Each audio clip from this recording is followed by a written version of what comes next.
Good afternoon, ladies and gentlemen. Welcome all of you to the Inspirational Talk series of VinFuture Scientific Week, VinFuture Prize 2022 today. Welcome all of you. Thank you. Kính thưa quý vị đang đến với buổi diễn thuyết truyền cảm hứng trong tuần lễ trao giải thưởng VinFuture năm 2022. Và kể từ giờ phút này thì chương trình sẽ được truyền tải bằng tiếng Anh. Chúng tôi kính mời quý vị hãy sử dụng tai nghe để nghe chuyển ngữ bằng tiếng Việt và chúng ta sẽ cùng nhau lắng nghe rất nhiều những thông tin và ít nhất là 4 câu chuyện đến từ những nhà khoa học hàng đầu thế giới đến đây ngày hôm nay để chia sẻ với toàn thể quý vị. Chúng ta hãy cùng thưởng thức chương trình ngày hôm nay nhé. Cảm ơn quý vị rất nhiều. Ladies and gentlemen, VinFuture Prize is an international prize to honor outstanding scientific achievements and promote innovations for humanity with the participation of the world's leading scientists, policymakers, leaders of technology corporations, and the prize laureates. The vision of the VinFuture Prize is catalyze meaningful change in people's everyday lives through tangible and highly scalable improvements in areas such as productivity, prosperity, connectivity, health, safety, environment, and sustainability, as well as their overall happiness regardless of socio-economic status. And to disseminate scientific and technological knowledge to the public and connect generations of young scientists, inventors, and entrepreneurs with globally established inventors for potential partnerships. And this event today is held to meet up with 4 distinguished speakers who have dedicated their entire life to science. And now, let's take a look and find out more about 4 monuments of science that they will deliver today. Video, please. In this fast-changing world, Vietnam is becoming a new center on the global science and technology map. The place that gathers and honors the world's outstanding scientists and research works that have changed the lives of billions of people. Following the success of 2021, VinFuture 2022 will have the theme of Reviving and Reshaping, with 4 main themes: energy transition, green life design, led by Professor Mark Zachary Jacobson; humanity at its tipping point, presented by Mr. John Nosta, founder of Nosta Lab, education and research in the digital age, presented by Professor Jennifer Tour-Shays, livestock industry transition to net zero emissions, presented by Professor Ermias Kebriab. The participation of world-famous scientists promises to bring interesting and useful information.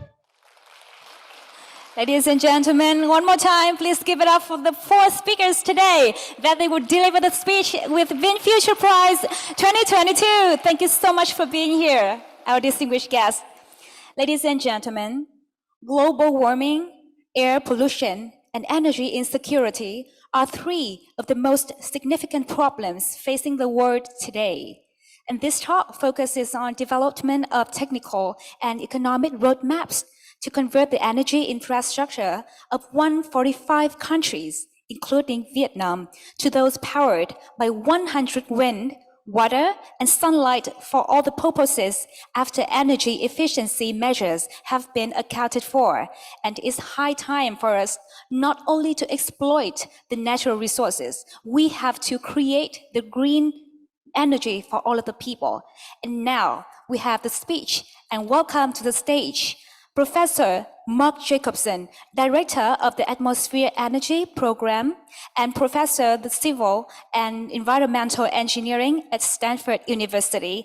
And now he will come with a short video clip about the topic that the professor will deliver today. Sanitary energy and green life have become a global trend, helping to reduce damaging impacts on the environment and protect human health, inverting from customary electricity to a more intelligent, secure grid.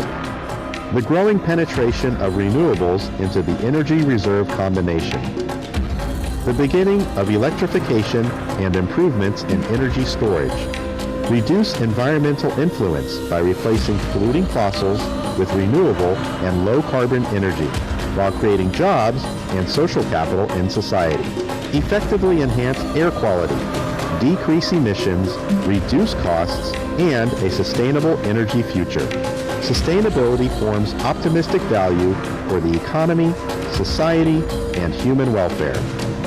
And today, we will have the opportunity to meet and discuss with one of the world's leading scientists, Mark Jacobson. Jacobson developed over 85% of the coding for a 3D urban air quality model coupled with meteorology. He received an American Geophysical Union Ascent Award and the Global Green Policy Design Award. He received a Cosarelli Prize from the Proceedings of the National Academy of Sciences. He received the Judy Friedman Lifetime Achievement Award. He was selected as one of the world's 100 most influential people in climate policy by Apolitical.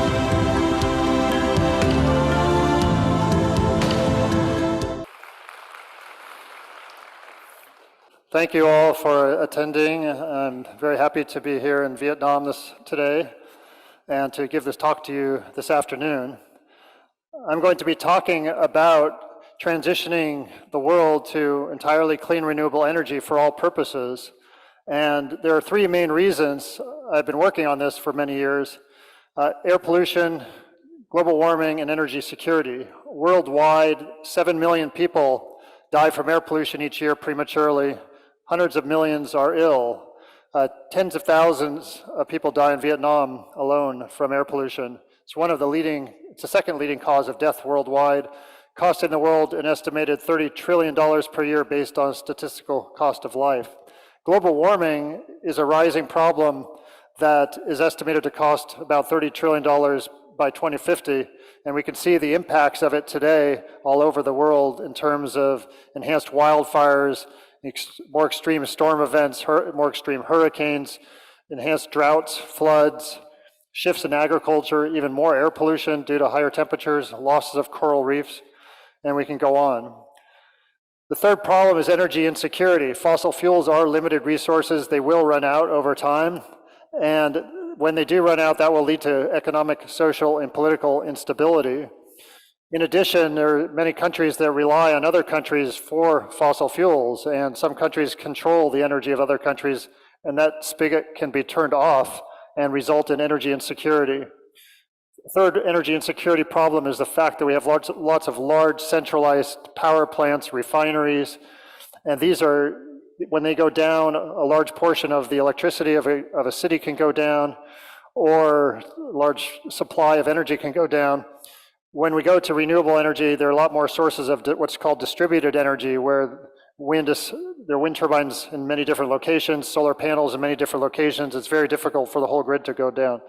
In any case, these are three large problems that require immediate and drastic solutions. So our solutions have been, actually since about 2009, to transition entirely to 100% clean renewable energy for all purposes. So the main energy sectors are electricity, transportation, buildings, and industry. So for transportation, we go to mostly battery electric vehicles, and for some long distance heavy transport like long distance aircraft and ships, to hydrogen fuel cell. For buildings, we would go to electric heat pumps while we want to replace natural gas, other fuels in buildings. Go to electric heat pumps for air conditioning, air heating, and water heating. Some district heating and cooling, where the district heating and cooling is powered by electric heat pumps to raise the temperature of hot water, lower the temperature of cold water. And there might be some geothermal heat and solar heat for that district heating. For industry, we'd go to electric arc furnaces, induction furnaces, resistance furnaces, dielectric heaters, electron beam heaters. These all run on electricity, and the electricity in all cases would be powered entirely by wind, water, and solar. That's onshore and offshore wind, solar photovoltaics on rooftops and in power plants, concentrated solar power, geothermal electricity, hydroelectricity, and tidal and wave power. We would need storage for such a system because the wind doesn't always blow, the sun doesn't always shine. So we not only need electricity storage, but also heat storage, cold storage, and hydrogen storage. We have a lot of existing electricity storage options: concentrated solar power with storage, pumped hydroelectric power. Existing hydroelectric dams are basically big batteries that can be charged at any time, or sorry, discharged within 15 seconds of a demand, but charged by rainfall. Batteries, which are most ideal, but they're more expensive than many of the other options. Flywheels, compressed air storage, and gravitational storage with solid masses. For heating and cooling, water tank storage, ice storage, and underground seasonal storage in boreholes, water pits, and aquifers. This is very inexpensive, long duration heat storage and even cold storage in some cases. And then storage in building materials. And then also hydrogen, which we'd need mostly for long distance transport, for ammonia production, steel production, some microgrids, is a form of storage. So I'll mention about hydrogen because we've heard a lot about it. We think hydrogen should be limited, its uses should be limited to just transport, steel production, ammonia production, and some remote microgrids for electricity and heat, but not for passenger vehicles, not for building heating, because heat pumps are much more efficient. And for passenger vehicles, electric vehicles are much more efficient than hydrogen fuel cell passenger vehicles, but the tables turn for very long distance transport. And hydrogen should not be used for stationary electricity storage, because again, batteries are more efficient, and you'll need 2 to 3 times the number of wind turbines or solar panels to provide hydrogen from green electricity than you would for batteries for the same electricity storage.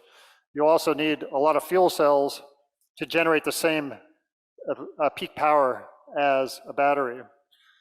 And the only type of hydrogen we want is what's called green hydrogen, which is hydrogen from wind, water, and solar electricity. So from electrolysis, where the electricity comes from wind, water, and solar. So we looked at all these technologies. We analyzed data from 145 countries. The original data came from the International Energy Agency for 2018. We projected those data forward to 2050 to estimate what's the estimated power demand for all energy purposes for 145 countries that represent 99.7% of all world emissions. In 2018, that end-use demand was about 13.1 trillion watts, or terawatts. That's the average power over the year. In 2050, that's estimated to increase to 20.4 terawatts. However, if we electrify all energy and provide that electricity with just wind, water, and solar, an interesting thing happens. We go down, our power requirements decrease by about 56% for 5 main reasons, down to 8.9 terawatts. Well, one is because battery electric and hydrogen fuel cell vehicles use less end-use energy than do internal combustion engine vehicles. In fact, for passenger vehicles, battery electrics use about 1/4 the energy as a gasoline vehicle, for example. Electrifying industry reduces end-use demand for energy by about 4%. Heat pumps reduce end-use demand averaged over all sectors by about 14%. Eliminating fuel mining, most people don't realize, but about 11.3% of all energy worldwide is used to mine, transport, and refine fossil fuels and uranium. And we eliminate all that energy requirement because in a wind, water, solar world, the wind comes right to the turbine, solar comes right to the panel. We don't need to mine for fuels. Still need mining for building the infrastructure, but that's different from the mining for the fuels. Huge amount of resources goes in every year to mine fuels. Just to give you an idea, in the United States, we have 1.3 million active oil and gas wells, 3.2 million abandoned ones, 50,000 new ones every year. The fossil fuel industry occupies 1.3% of US land area if you count all the pipelines, the wells, the mines, the gas stations, the refineries, the storage facilities. When we transition to wind, water, solar, we decrease our land use in the US down to less than 1% or close to 1%. But eliminating fuel mining saves a lot of energy. And we think we can squeeze about almost 7% energy efficiency improvements beyond what's expected in a business as usual case. So 56% reduction of the demand without changing our habits. So this graph kind of shows this whole scenario again. It goes from 2020 to 2050. If we don't do anything, we go along the top line in terms of our end-use power demand up to 20.4 terawatts. But if we electrify and go to wind, water, solar, we go down those 5 shades of colors down to the 100% WWS line of 8.9 terawatts. And then we came up with a mix for each of the 145 countries of wind, water, solar, electricity generating technologies and heat technologies that could power each of the countries. And this shows the average mix, and I'll show you that in more detail in the next slide. But here, this shows an 80% transition by 2030 and 100% by 2050. So we need, well, there's 7 million people die every year from air pollution. So we need 100% transition by yesterday to save the lives of tens of millions of people over the next 30 years. And so it's immediate requirement, we need immediate changes. This shows 80% by 2030. Well, that's more practical than doing everything today. But that's necessary to avoid more than 1.5 degree global warming. Right now we're at about 1.1 degrees Celsius average global warming. If we transition 80% of energy, plus we have to get rid of 80% of all other non-energy emissions. To put in perspective, energy is about 75 to 80% of greenhouse gas emissions and about 90% of pollution, particle, and gas emissions that affect people's health. So we need to get rid of non-energy emissions as well. But this shows 80% by 2030 and 100% by 2050. This timeline actually shows a more rapid. If we get 80% by 2030, why can't we get 100% by 2035? We have 95% of the technologies we need right now to transition. The ones we don't have are the long-distance aircraft, long-distance ships, some industrial processes. But we do think we can get those by 2035 commercialized. What does not help are technologies that take over 10 years to commercialize or even build, like new nuclear reactors. People ask, well, why not more nuclear? One of the main reasons is it takes between 10 and 21 years now between planning and operation of a new nuclear plant. Flamanville, France has a plant they're building. It's actually, they just delayed it yesterday for another 2 years. It's going to be on year 20. 20 years between planning and operation if it's actually finished by 2024. In Finland, they just opened a plant a couple months ago. It took 21 years between planning and operation, but it was just closed down again because of some more problems, so it's going to maybe be reopened in a few months. Other plants, the Vogtle plant in Georgia, the only 2 nuclear reactors in the United States that are being built. They're on years 17 and 18 between planning and operation. $34 billion for 2.2 gigawatts. That's $15.5 per watt. That's 15.5 times the capital cost of new wind or solar, and 7.5 times the energy cost of new wind or solar. So why would you wait 18 years for a new reactor to be built when you could put new rooftop solar on 6 months planning to operation, utility scale between 1 and 3 years, same with wind. So it's a time, we have a time urgency. We cannot afford to spend money on technologies that are not available or can be put up quickly, regardless of all the other issues with nuclear, or could be carbon capture, or could be blue hydrogen, which is a type of hydrogen that uses natural gas plus carbon capture. We really need to focus on things that work, that we know work, that can be implemented, that minimize air pollution impacts, that minimize climate impacts, and minimize energy and security impacts.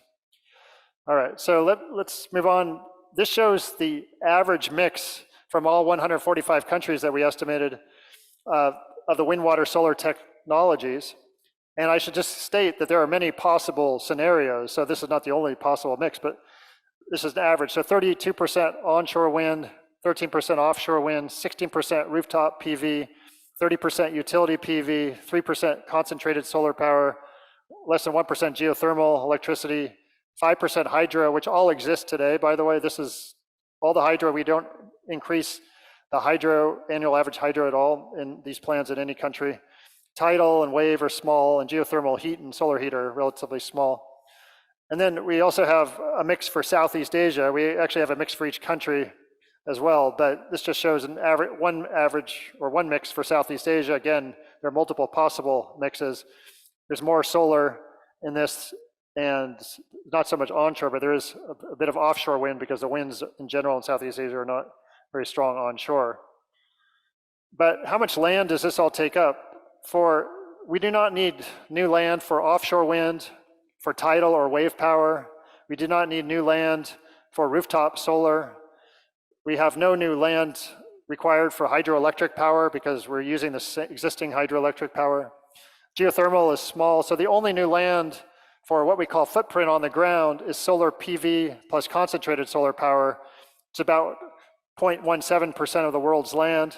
For onshore wind, we need land, but that's for spacing between the wind turbines, which is mostly open space, farmland, rangeland, pasture land, or you could even put the solar photovoltaics on some of that land.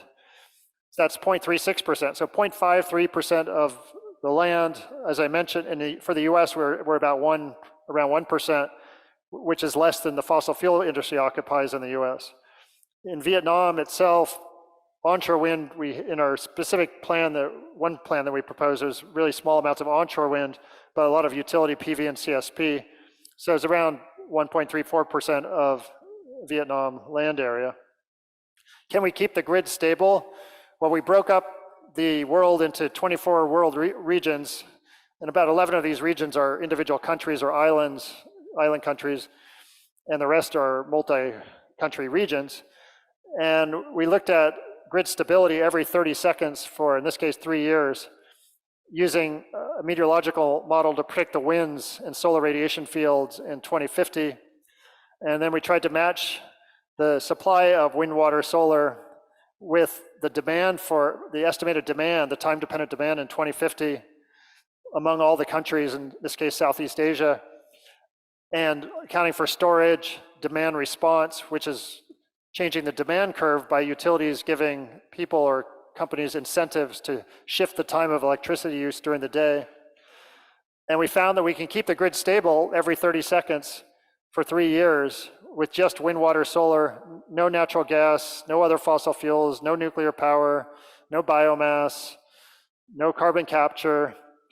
And you might wonder, well, what's the cost? And that we found it not only in Southeast Asia, but also all 24 world regions.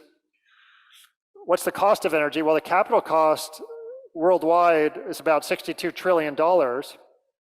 US is about 6.7 trillion. China is about 13 trillion. Vietnam was just less than 1 trillion. But what really matters, so these are what we call the Green New Deal costs. These are the costs to transition either the world or individual countries entirely to wind, water, solar for all energy purposes, to eliminate energy-related air pollution, energy-related climate emissions, and energy insecurity. But what's more important is the annual cost. What do people pay each year? And how does that compare with fossil fuels? Well, today, worldwide, $11 trillion is spent on fossil fuel energy, or on all energy worldwide. That's expected to go up to $18 trillion per year in 2050. But health costs are another $33 trillion per year. Climate costs another $32 trillion per year. That's a total social cost, which is the energy plus health plus climate cost, of $83 trillion per year. If we go to wind, water, solar, we eliminate health costs, we eliminate climate costs associated with energy, and we also reduce our energy costs. Remember, we reduced our energy requirements 56%, so that's the biggest part of that energy cost reduction. The other part is the fact that we reduce the cost per unit energy by another 15% or so in this estimate. So 63% reduction in the energy cost, 92% reduction in the social cost of energy. How can that possibly go wrong? I mean, why would we not do that? And this is before we talk about jobs. We estimate 28 million more long-term full-time jobs than lost each year, including hundreds of thousands in Vietnam, which I'll show you. And and the land use is pretty reasonable. This is the actual Vietnam cost, similar thing. Energy costs 145 billion per year without in business as usual case. Health costs 200 billion, climate costs 400 billion, so $750 billion per year, social costs. If we transition, we reduce the energy costs by 31% and the social costs by 87%. Okay, so just a little bit on policy. So the first plans that we developed, Mark DeLucchi from UC Davis and I worked on a plan back in 2009 to transition. We looked at transitioning the whole world to 100% wind, water, and solar, not individual countries at the time. But we concluded that it was technically and economically possible, but for social and political reasons, unlikely to happen by 2030. And so maybe a complete transition could occur by 2050 with a large amount, about 80% by 2030. Little did we know this would be the scientific basis for the US Green New Deal, but in Congress that Green New Deal was never voted on. And although there have been 8 laws and resolutions that are proposed in the US Congress to transition. However, there are 61 countries worldwide, or actually 62, Germany's added to this list, that have committed in some way or another to 100% renewable electricity. Now, electricity is only about 20% of end-use energy. And there's only one country, Denmark, that has committed through laws to go to 100% renewables in all energy sectors. And in fact, just last week, they moved that goal up from 2050 to 2045 to go to 100% renewables in all energy sectors. So there is some, and Vietnam's on this list, by the way, of countries that have committed. But just to put this in perspective, the emissions from China alone are equivalent to the emissions of 120 countries. And so we need all countries on board, including the big emitters, which includes the United States, China, India, and others, as well as all other countries. I mean, this is an international problem that requires a global solution. There are actually 16 countries and states that are near or above 100% of their electricity generated already from wind, water, solar. Most of these are dominated by hydropower, but Iceland, Norway, Costa Rica, Paraguay, Albania, Bhutan, Namibia, Nepal, Ethiopia, and the Democratic Republic of the Congo are all, most of them are, well, those are all 97 to 100% of their generation is wind, water, solar, mostly hydro. The acronym, the H's mean hydro, G is geothermal, W is wind. There are a couple other countries, Kenya and Tajikistan, which are over 91%. And then there are there are 3 states in the US, and then another country, Scotland, whose consumption, the equivalent of near 100% of their consumption is from wind, water, solar. So for example, 120% of South Dakota, which is a state in the US, South Dakota's consumption is provided by a combination of wind and hydroelectric power, 77% wind and the rest is hydroelectric power. And then they export the rest. And Washington State is about 98%, Montana's 92%, and Scotland's about 91 or 2% wind, water, solar in terms of its average consumption. Now there are 18 states and territories in the United States that have commitments to go to 100% or effectively 100% renewables. Those include Rhode Island, actually, which should be by 2032, I believe now, or 33. Washington, D.C., Connecticut, Oregon, Hawaii, California, New Mexico, Washington State, New York, Illinois, Puerto Rico, which is a territory, Nevada, Maine, Wisconsin, Virginia, New Jersey, North Carolina, and Nebraska. There are 180 US cities now, at least, that have committed to 100% renewables. The ones in red are large cities. And there are 400 cities worldwide that have made commitments. There are over 360 international companies, including 8 of the 10 biggest companies in the world, which are the ones in red, that have committed to 100% renewables. And many of them are actually driving the growth of installations worldwide of not only solar and wind, but also storage, mostly batteries. And so these companies are actually very effective at implementing a transition. And we really need all segments of society. We need individuals, we need local communities, we need provinces and regions, states and countries and companies and nonprofits. Everybody can help to solve this problem or these problems. There's no one group that's going to solve it. It's really going to be a group effort, also among countries as well. It's not going to be one country or a few countries. So if I'm to summarize what I just talked about, transitioning to 100% renewables, namely wind, water, and solar. And these are, when I say 100% renewables, I mean clean renewable energy.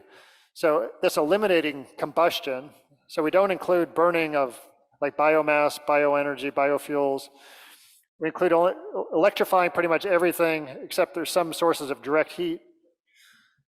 We'd create 28 million more jobs than lost worldwide, including over 700,000 in Vietnam. We'd require only about 0.53% of the world's land for footprint and spacing.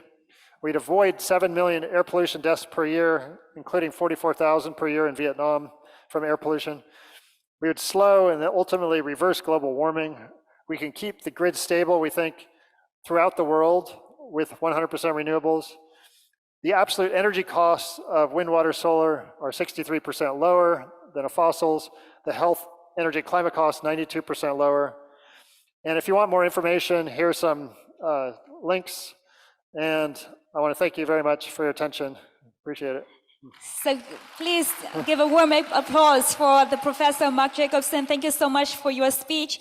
And welcome to Vietnam, welcome to Hanoi. So have you ever been here in our country, Vietnam? No, this is my first visit. So your first time here in Vietnam. So to let you know more about our country, Vietnam has a long coastal line. Yes. So we are so confident that we have a wealth of natural resources and how we can take advantage of it to create the new and clean and renewable energy to make a change, in your opinion.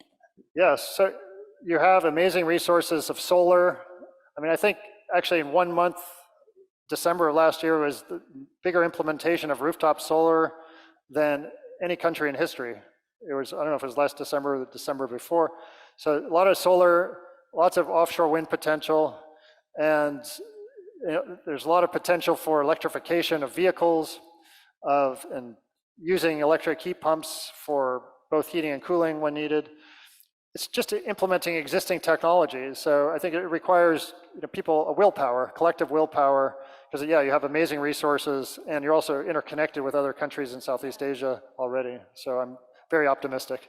Thank you so much for your research and your passion with the energy, green energy. And your answer is like the guideline for all the students here, that their major is to creating the green materials for the environment. So now I think that they have a lot of questions for you to know more about this field, about transitioning Vietnam into 100 clean and renewable energy. So anyone with questions for Professor Mark Jacobson? And yeah, the boy over there. You stated that it might be high chance that we can transfer 100% to clean energy, but due to social political issues, we cannot do that. So can you elaborate that idea? What are some of the social political constraints that stop the whole world to transfer to clean energy? Well, the biggest constraints are the current industry, the current fossil fuel industry is a vested interest, and there's nothing forcing them to go out of business. I mean, a lot of old coal plants can run pretty inexpensively, so there's no economic reason for them to go out of business. So, and I don't know in the case in Vietnam, but I know some places like in the US, we do subsidize fossil fuels quite a bit. And so shifting, eventually, because renewables are so cheap, they will take over at some point, but we need a fast transition. So how do we get the current industry to change quickly? And we need government support. We need the willpower, collective willpower of people, first of all. A lot of people can do things individually in their own homes to change. Or anytime we have a new home or new building, just make sure there's no natural gas, or there's, like Tokyo just yesterday passed a law, or recently in the last week or so, passed a law that all new buildings in 2025 have to have solar on their roofs.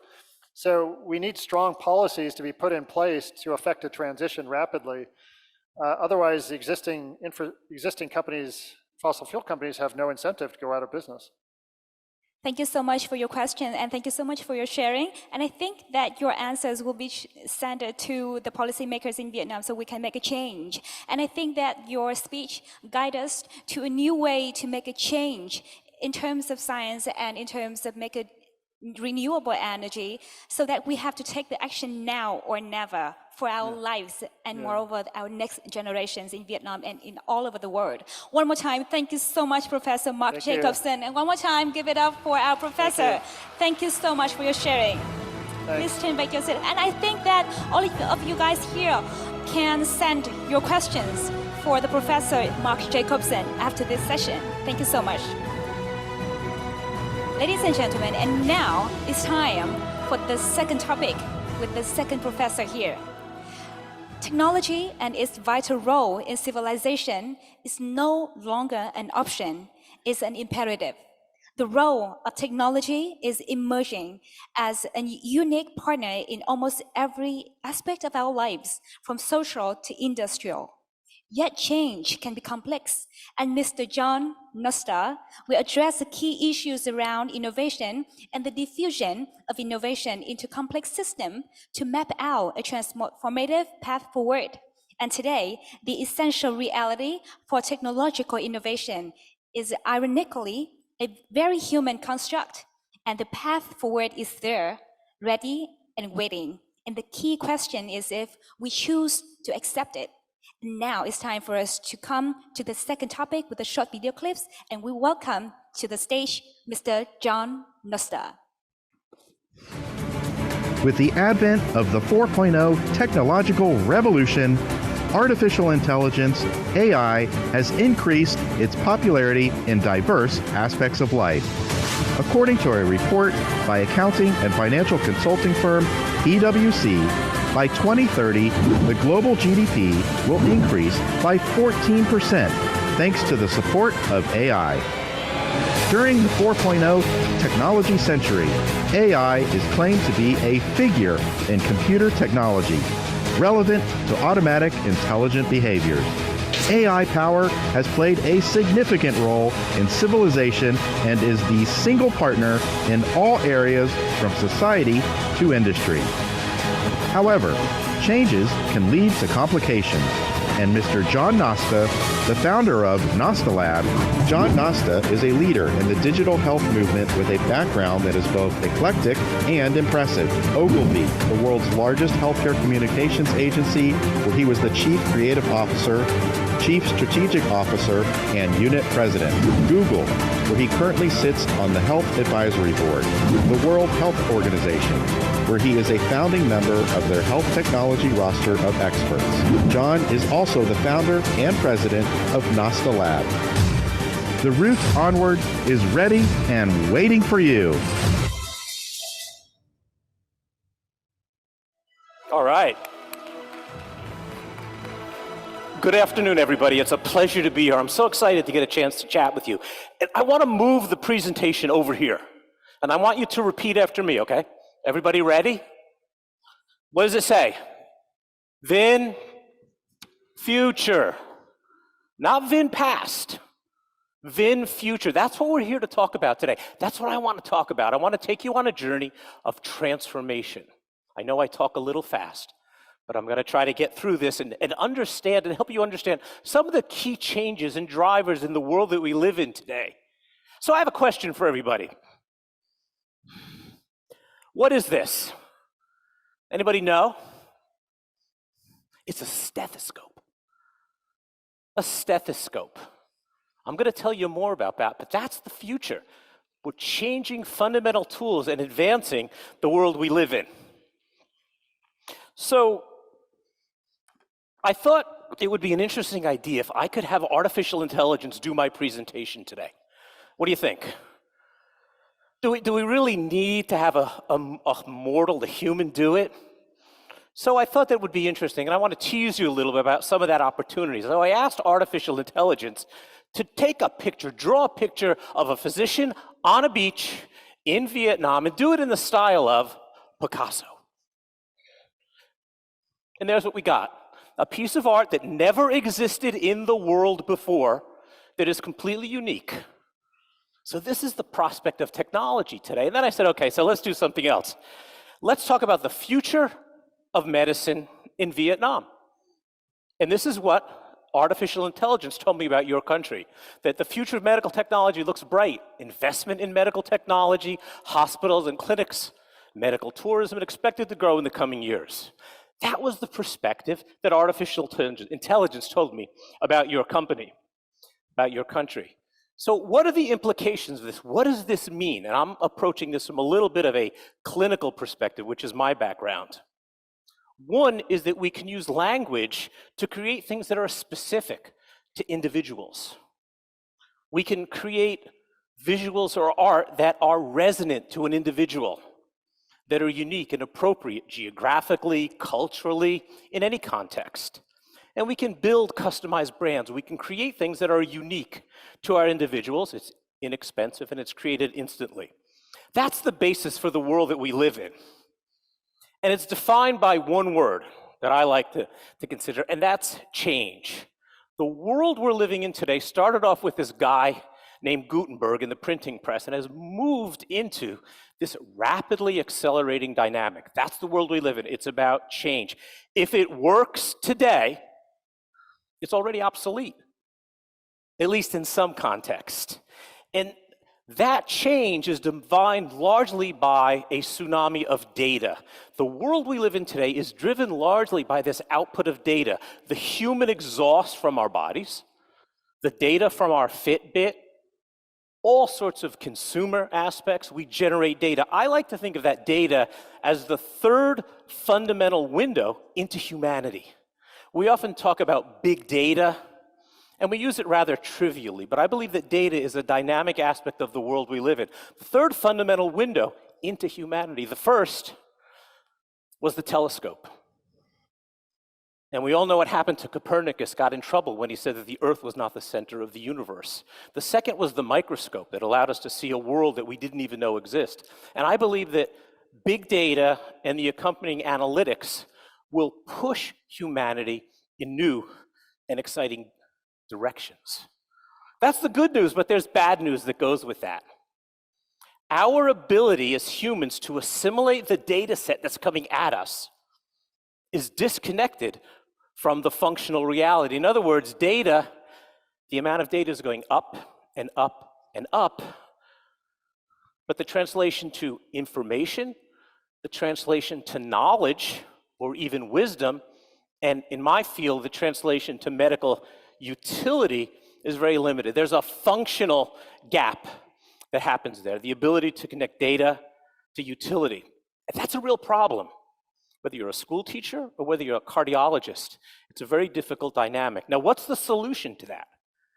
I believe that there's one solution, and that solution is a technology-driven solution. We often talk about this in the context of something called exponential change.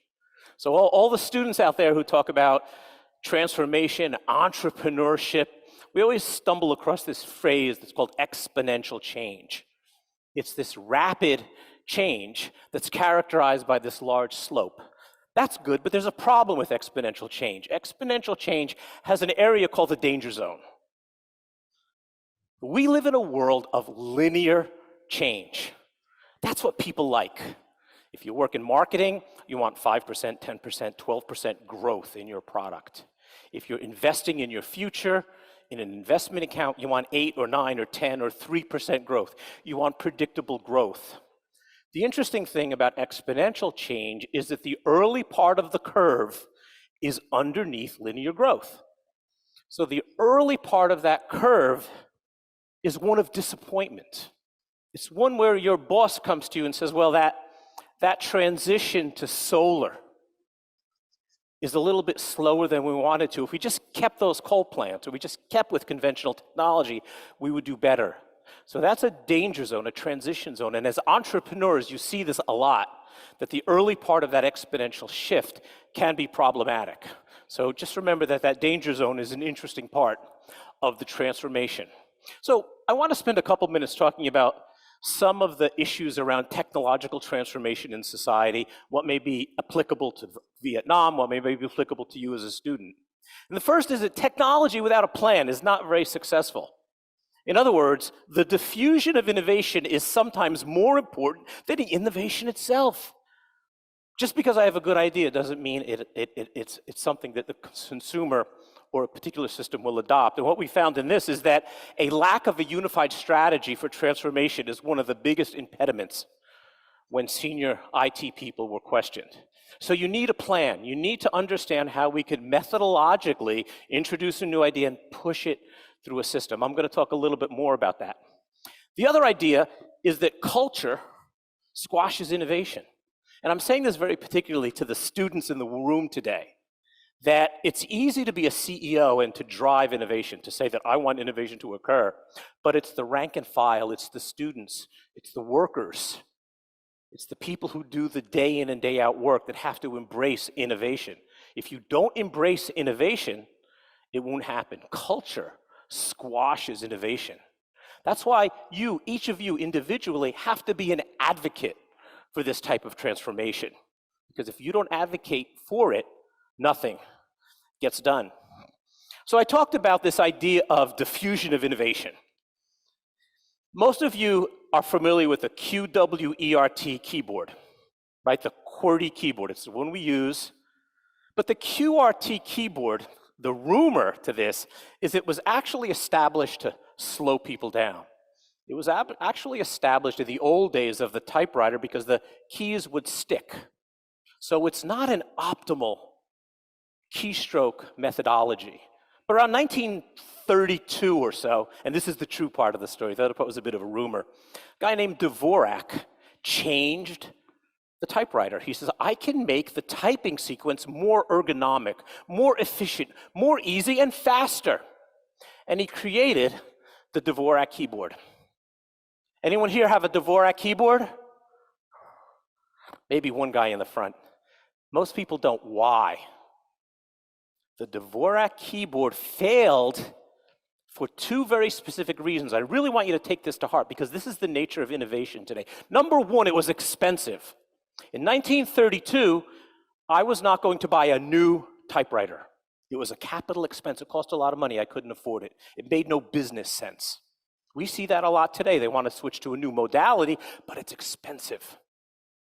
The second is how many people here would be willing to learn a new finger placement for the keyboard? In other words, learn this new positioning to be 10, 15, 20% faster. Very few people would be willing to unlearn that methodology. And this is very, very important because we see this in the world of medicine. Many physicians don't want to relearn something because that's the way they were trained.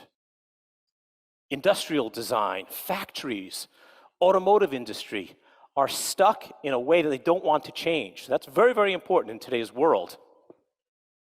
Now, in my world, telemedicine is a big thing. Telemedicine is an important modality for distributing care, care at a distance. But I'm reminded to what Steve Jobs, and I have my black t-shirt on today, so I'm hearkening back to Steve Jobs a little bit, what he said about the nature of telemedicine and the early days of television. He said that television was only a radio show with the addition of a TV camera. Think about that for a second. In other words, the early days of television was just a radio show with a TV camera. And that's exactly what's going on in many technological modalities today, particularly in telemedicine. Telemedicine is a phone call with a physician, maybe a Zoom call. But there's no introduction of advanced technologies like the stethoscope that I showed you to advance care, to leverage technology. So that's the second lesson that's very important about today. We have to inculcate, we have to incorporate technological changes into the world we live in. Now, everybody here knows their IQ, or they know what it kind of means. We talk a lot about IQ. But we also talk about EQ today, in the sense of empathy, that patients have to be empathic. But I would argue that today's formula for success is not only IQ and EQ, but it's your TQ. Your ability to assimilate technology into your lives is an independent arbiter to success. In this particular model, I look at a variety of aspects. There's technical, coding, application, all the way up to interactivity. It's different for everyone. It's not a numerical-based system. But if you want to advance in society, you need to incorporate technology. So it's IQ, EQ, and also TQ to be able to create a formula for success. And most interestingly, we see in the world today these isolated elements of success. It's not just movable type. It's not just the steam engine, but it's the integration of multiple aspects of innovation that are really driving change. I like to call it syncrovation or syncrovate. And what we see is that, I'm going to go back. These multiple elements of change act synergistically to drive even bigger and bolder changes in society. So in today's world, it's not just isolated innovation, but synchronized innovation. Probably the most classic is that we see one area of innovation linked to almost every aspect, and that's artificial intelligence. In clinical medicine today, we see radiology being augmented by artificial intelligence. We see speech being augmented by artificial intelligence. So in today's world, it's about synchronized innovation. And what does that mean for, let's say, a clinical practice today? For clinical medicine, there's sort of three steps that happen here. There's the development of data. Data is the fundamental window into humanity. We have clinical data, technological, human data that comes into this thing called AI. But I want to introduce a new term about this, because I don't think it's AI. I think it's intelligence or augmented intelligence. It's not artificial intelligence. What AI does is actually makes us smarter. It's augmented intelligence, or if you want to flip it around, AI to IA, it's intelligence augmented. What technology offers us is the ability to be smarter. And this is a debate I have with a lot of people in technology. The value of artificial intelligence is that it helps us be smarter. And that's a powerful dynamic, especially in clinical medicine, which is probably a little less threatening than the conventional world, the dystopian world of artificial intelligence. And what we lead to is the word collaboration. And collaboration has been talked about a lot today. And the collaborative dynamic many years ago was using multiple stakeholders. In medicine, it was like getting in the patient and the caregiver and the oncologist and the primary care physician. Today, the new collaborative dynamic has to include technology, in particular artificial intelligence.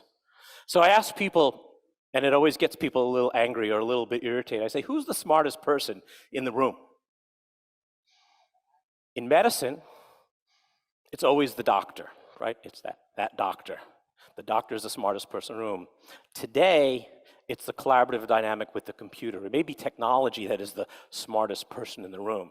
And that's a fundamental change in the way we see the world we live in, and particularly the way we practice medicine today.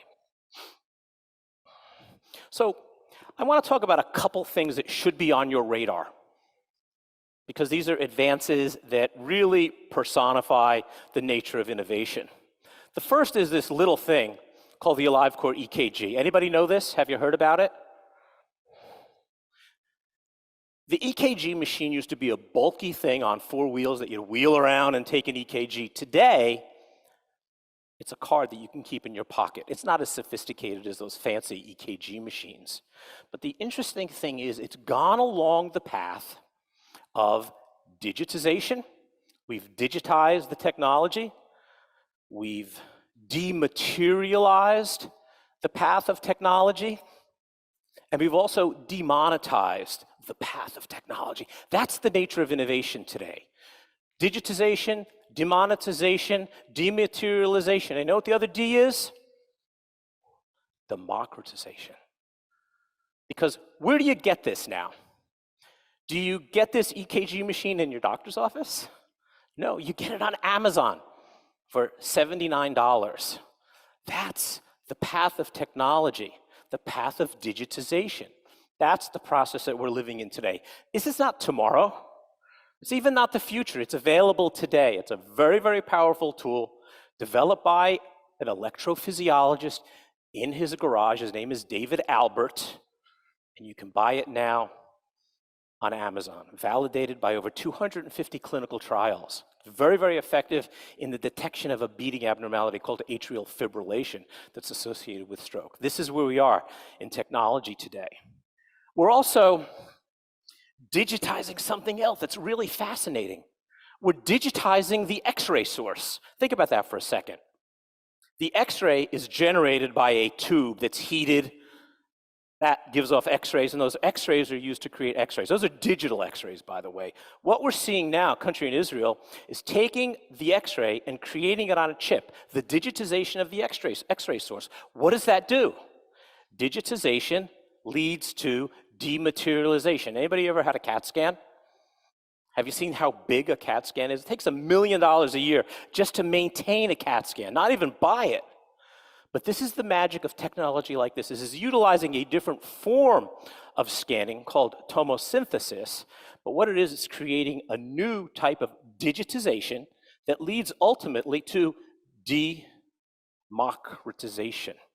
And the reason that's important is because about half to 2/3 of the world has no available imaging technology in their country. So again, these are fundamental transformative changes that we're seeing in the world today. I want to talk about that stethoscope because that's really interesting. What is the role of the stethoscope? Anybody? Who's gonna tell me? The role of the stethoscope is to identify the doctor in the room, right? That's why we wear a stethoscope.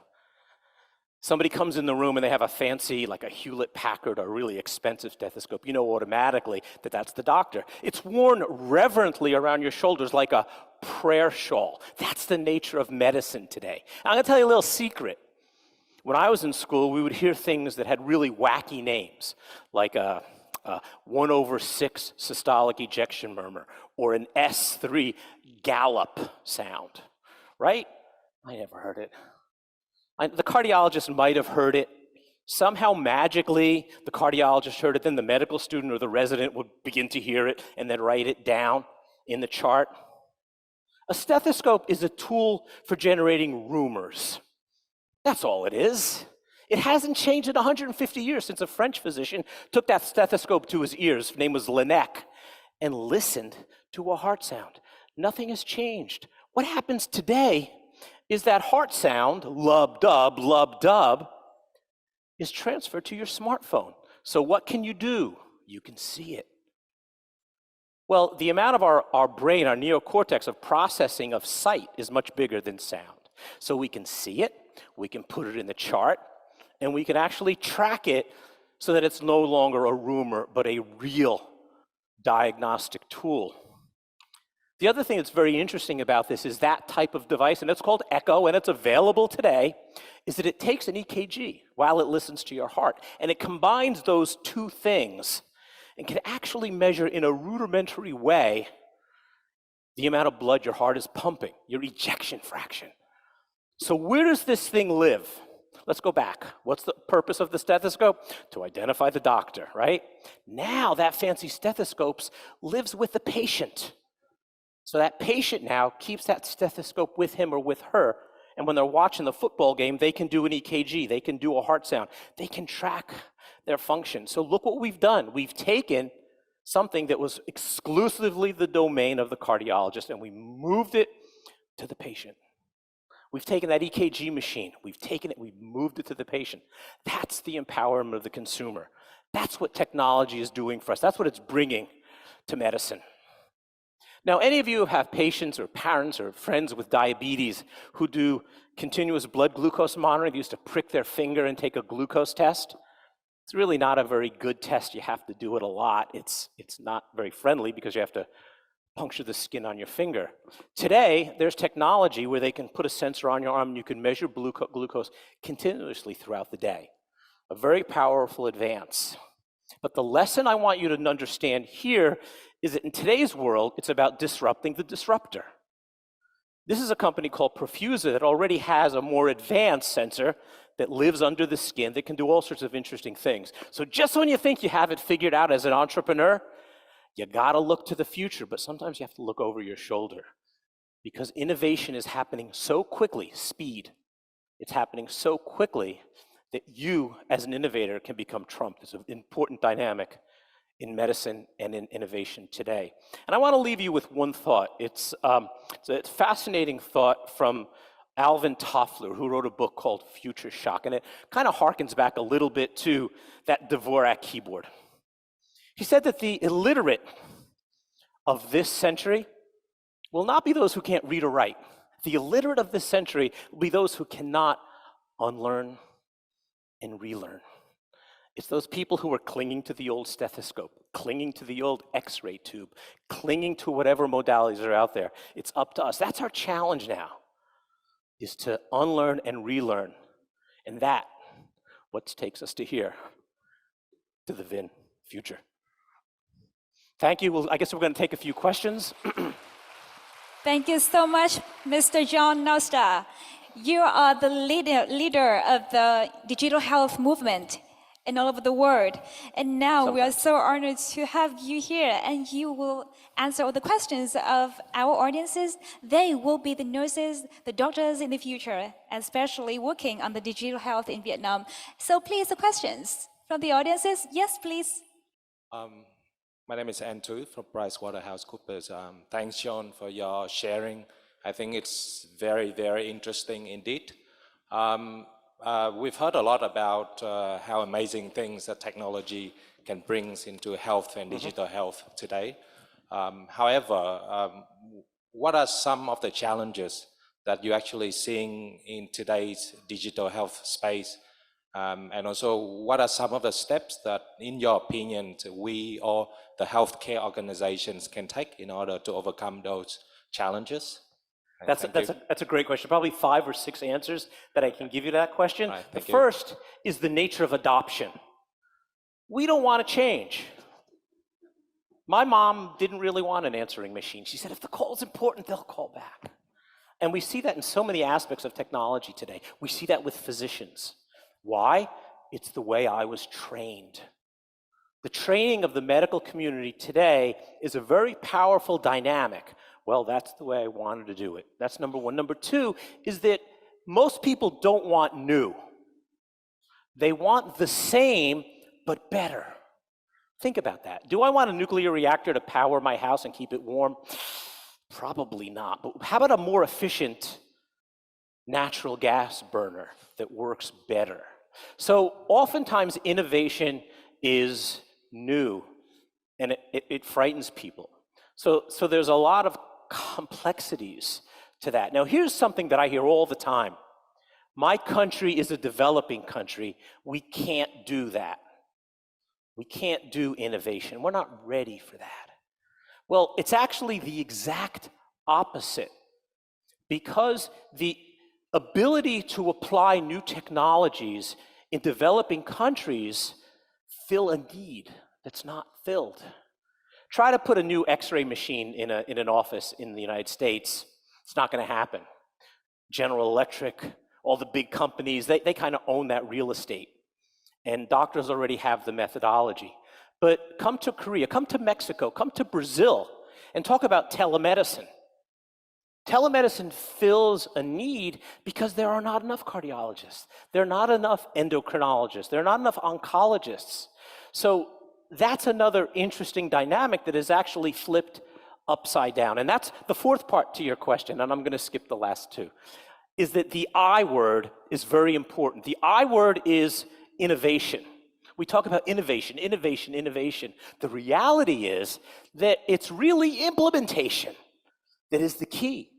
Because many of the existing modalities are now here.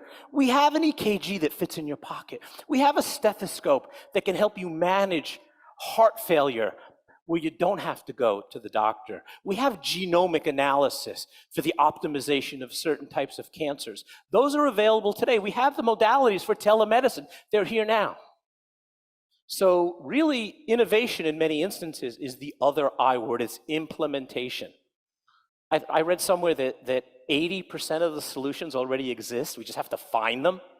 Well, I think in a way, a lot of that is with innovation and implementation of innovation today.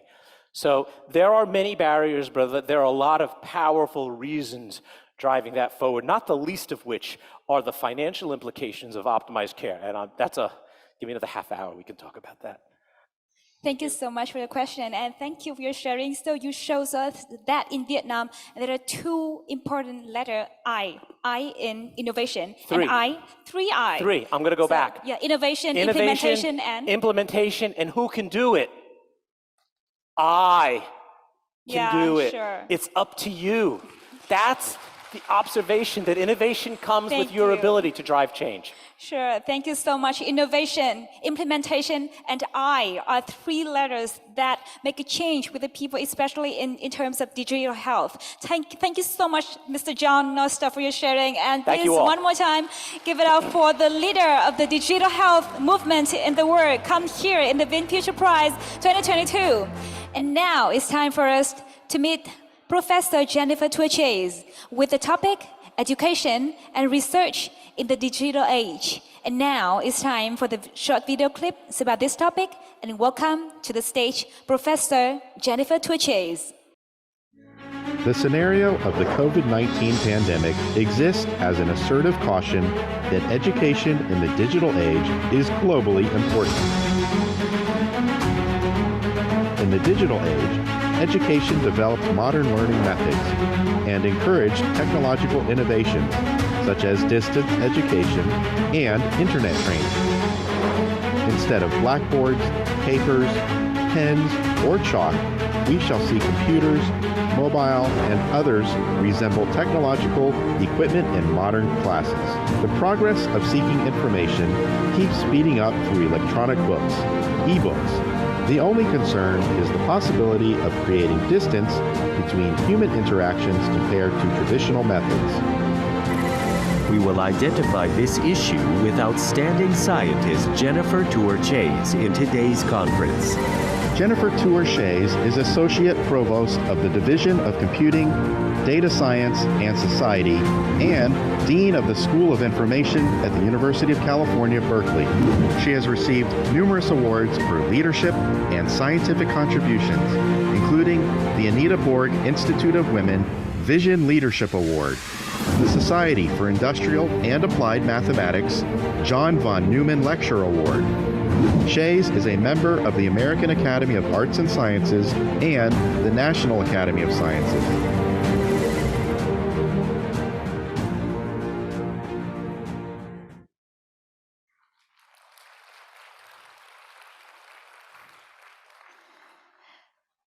So thank you so much for still being awake at this hour, actually. I know a lot of you have flown in from all over the world. What I want to talk about, some people have asked me why after 23 years at Microsoft did I leave and go back to a university? And it is really because this is time for a new approach to education and research at the university level. So we have a new division, which I am told that hopefully in March 2023, the Regents of the state of California will name to be the first new college at Berkeley in over half a century. And it is And here is the reason that we are founding this new college. It is really that the world has been transformed by computing platforms. These have become the fabric of society. Computing platforms are the platforms on which we innovate, we communicate, we transact, we make decisions, and we allocate resources. And that is really both for good and unfortunately for ill. We have seen, especially in these last 3 years of the pandemic, both of those aspects play out profoundly. We have managed to survive the COVID pandemic in many parts of the world by being able to transact a lot of our business online. We have also seen the power of these platforms usurped. So we have seen both good and ill. And we need to build institutional homes for education, research, innovation, and impact. This is the reason for our founding this new college at Berkeley. And we need to be able to do this. Coming from having been in the tech industry for 23 years, I realize that if it doesn't scale, it will not have impact. So everything we do has to be able to scale. And indeed, the fact that it does scale is what's going to enable us to partner globally. Because as we do it in ways that scale beyond Berkeley, scale beyond the US, scale globally, we can do this together. So here is what's in our new college, just so that you'll understand it. We have the Department of Electrical Engineering and Computer Science shared with our College of Engineering.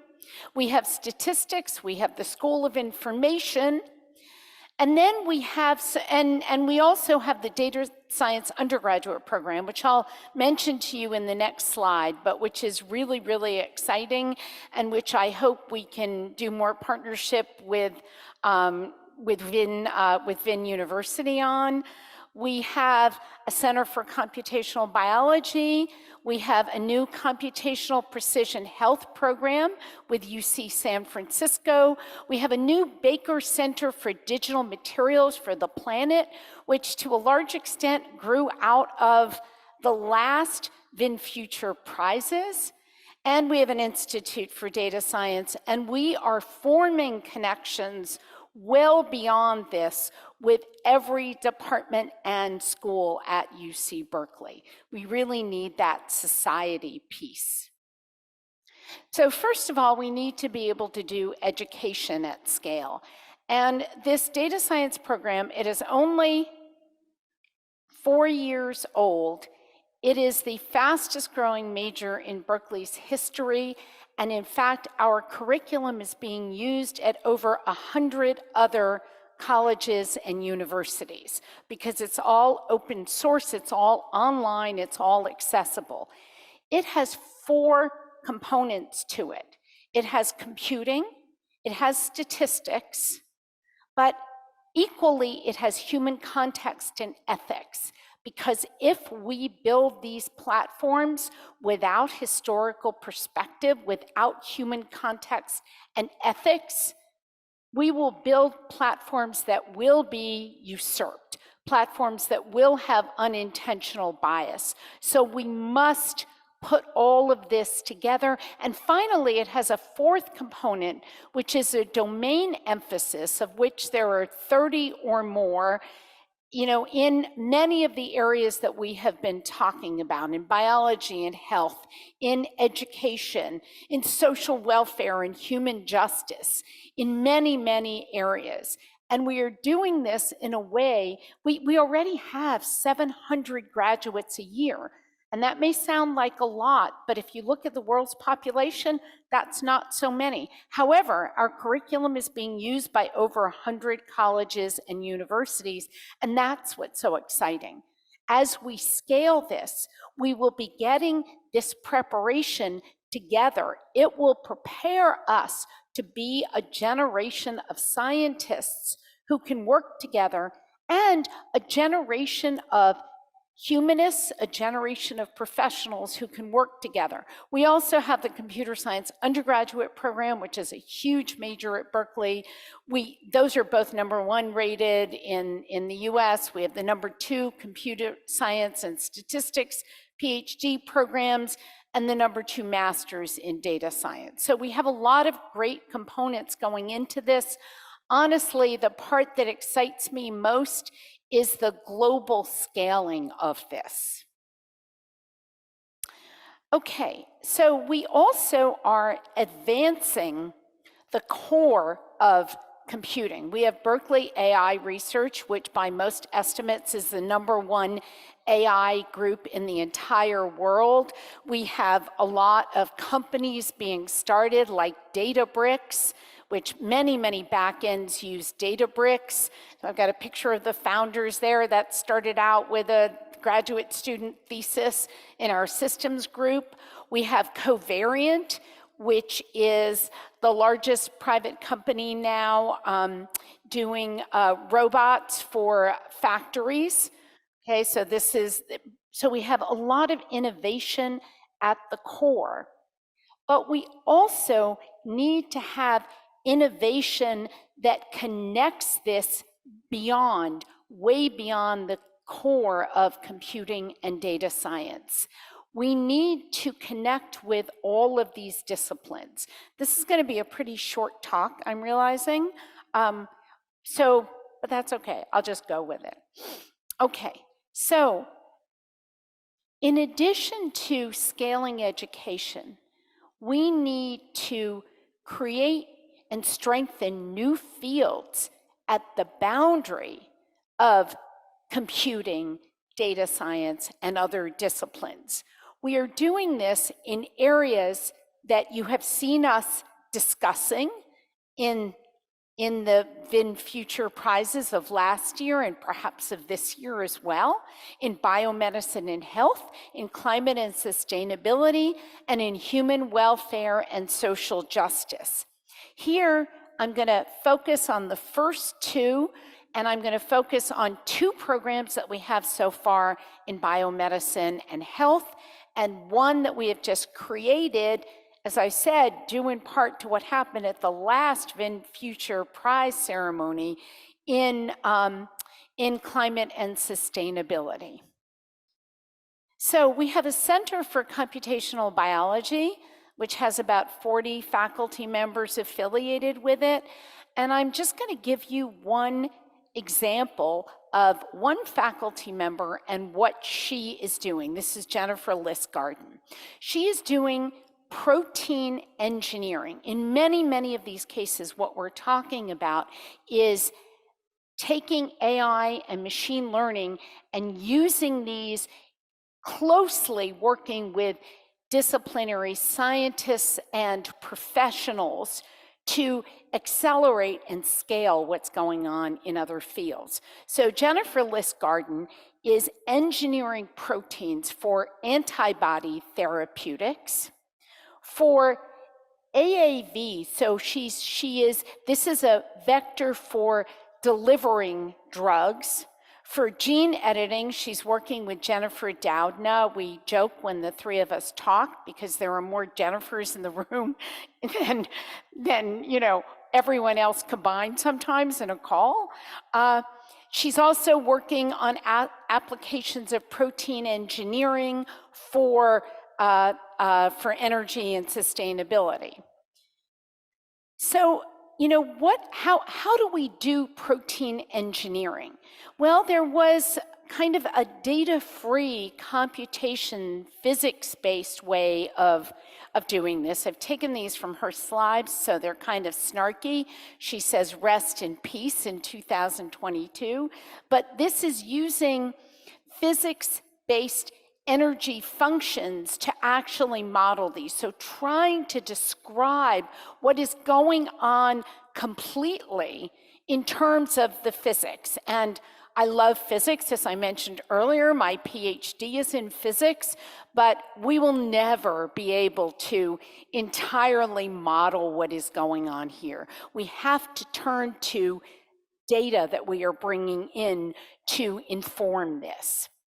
There's a wet lab way of doing it. So Frances Arnold won the Nobel Prize, I think, when was it? It was in the last few years, for iteratively directing evolution. So she was able to engineer proteins, and it's fantastic. It's still going on, basically applying evolutionary pressure in the lab. And finally, what is really emerging is machine learning to predict protein structure and function. And those are already incredibly difficult tasks. And even more, to try to invert that. So it's hard enough to take, to take an amino acid sequence, for example, and predict structure. And even harder to predict function. But what if I knew of a function I wanted that protein to have, and I could invert this in a way to design the protein that did that? So, hasn't AlphaFold solved protein engineering, the biggest advance in biology? No, it's just opened the door, because now we know how to go from the sequence to the structure. But what we do not know how to do is we do not know how to go the other way, from the structure to the sequence, from the function to the structure to the sequence, right? So that still remains to be done. Computational precision health. In the last talk, we heard about digital health. So our response to this, with a very generous $50 million seed gift from a wonderful philanthropist. And by the way, philanthropists are powering science and technology. They really, really are. This is an anonymous donor who gave this, but we know that a lot of people who've been very successful in business are now seeding huge efforts. When I went to Berkeley, I said the problem with Berkeley is we have no medical school. And one of the biggest impacts is going to be in medicine.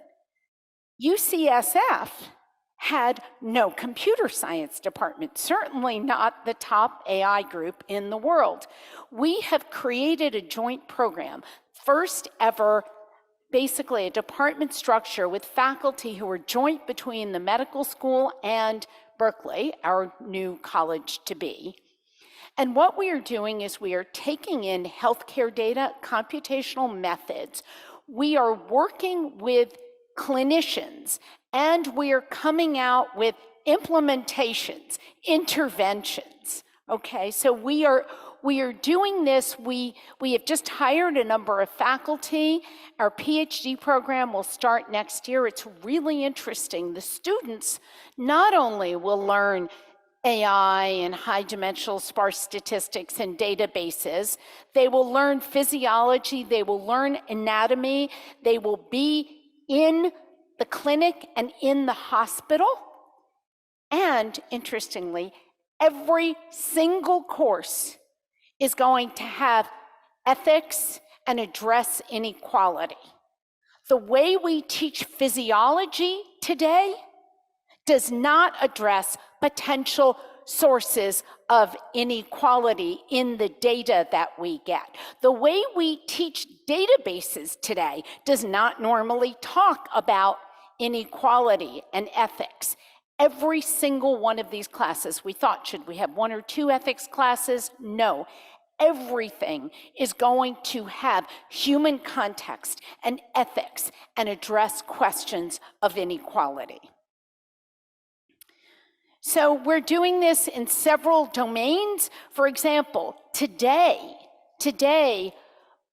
what we have is really bluntly customized screening for cancers. We have very inefficient, high-burden workup, and the treatment and the responses, the side effects vary greatly. Now, you may think we have big data, but we actually do not have big data. What we have is we have high-dimensional, sparse data. Maybe an image is big data, okay? But in a drug trial, you might have 50 patients. 50 is nobody's definition of big, okay? What you have is you have very high-dimensional data. You have all the clinical data on that person, often collected over many, many years. You have all these tests that are run. You have the clinician's notes. You may have genome information, very, very high-dimensional, but actually sparse. The same thing was true in those biology problems I told you about before, because you cannot probe the entire space of proteins. It is way too big. The experimental information you have is sparse. This is a real difference from the big data of the tech industry, from language data, speech data, image data. That requires one type of machine learning and AI. Science, medicine require a different kind of AI. We are going to computationally transform and personalize. And we heard in the last talk that there was a question of implementation in economics. We just received another gift 2 weeks ago, a $10 million gift for the Center for Healthcare Marketplace Innovation, which is going to transform the way we make the arguments for not only what is efficient medically, but what will be efficient from an economic point of view so that these innovations are actually implemented. We're doing this in cancer. And so we have wonderful new methods of cancer screening, but we are also going to argue with data that these are the methods that are going to make the hospital more money, save the payers more money, as well as increasing the health of the patients, because that's how they get implemented. We are doing this for diabetes.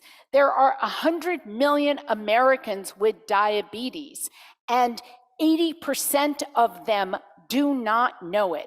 We are working with the diabetes clinic at UCSF.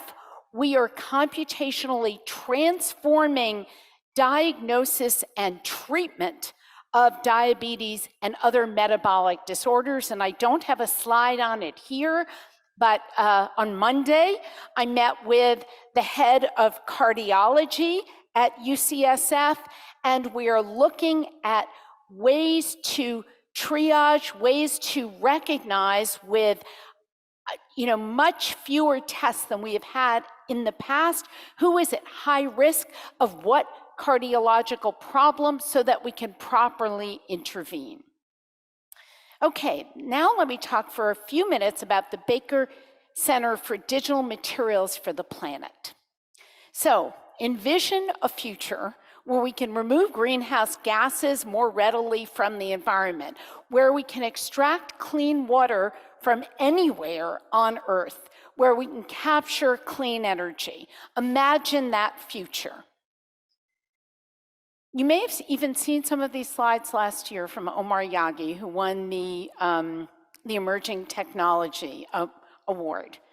Small molecules make a big difference in our planet, okay? Hydrogen, carbon dioxide, water. If we could harvest, transform, store these materials better, it would make a huge difference. So, metal organic frameworks were invented by Omar Yaghi about 30 years ago. These are molecules that are kind of in a networked structure. They're periodic, okay? And inside they have all these holes which can, for example, pull carbon dioxide out of the air and hold it. 1 gram of one of these, 1 gram, okay? Well, no, I guess you're on the metric system. It's only crazy folks like us who are not. So 1 gram, very small amount. If I unfolded it, it would cover a football field. That's how much surface area it has.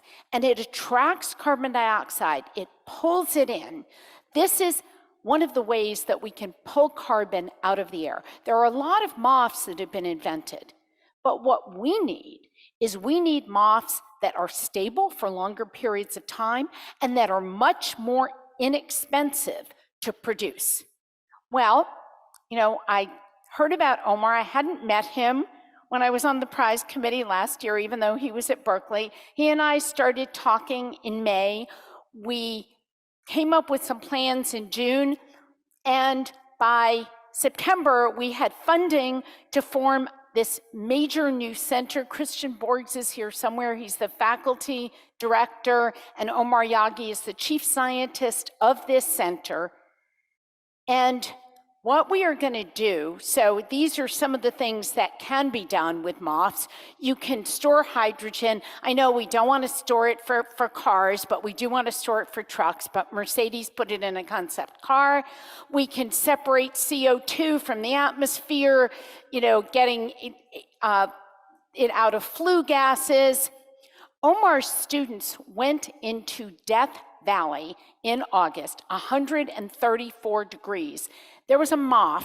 What it did was it pulled water out of this desert air at 134 degrees, and passively, no solar cells, passively, when the temperature changed a little overnight, it released this water. Just imagine this in places that are now drier than they used to be. But we need to produce these things more cost efficiently and have them be more stable. And this is where it comes in. The existing data on MOFs is sparse, it is multimodal, it's noisy, and it is hard to generate. About 100,000 MOFs have been synthesized. You may think that's a lot, but there are about 10 to the 50th MOFs I could synthesize, okay? So, I know 1 out of 10 to the 45th of them or something, okay? That's nothing. That is not like the big data of images or of speech or of written language. So I need a new kind of machine learning. Right now, the existing computational models that people are using, things called density functional theory, are just too expensive. So what we want to do is we want to first be able to predict the function of a MOF from its structure, and then even better, I want to be able to use this machine learning to tell me, I want a MOF that pulls out carbon dioxide. I want it to be stable at these temperatures in which I'm going to use it for X number of years. I want it to cost so much to produce. Start giving me those MOFs. That's what we're working on. And for that, truly, since the search space is so large, you have to bring the chemist together with the machine learning person. They must be working side by side. Omar keeps telling me and Christian and my machine learning postdoc, have the eye of the molecule. Imagine that you are the carbon dioxide molecule, and how do you put that into your machine learning model? So we are creating the kinds of institutions that do that. And thank you to VinFuture for bringing Omar to my attention. And okay, so that's the kind of thing that we're doing at Berkeley. One more time, thank you, Professor Jennifer Tourchase, for your journey of you and your colleagues in UC Berkeley to create the partnerships between the AI, the machine learning, and other disciplines like biomedicine and the climate change and others. And I think that is the thing that audience here right now want to share their concerns with your projects. And now here we come with the questions, please. Any questions?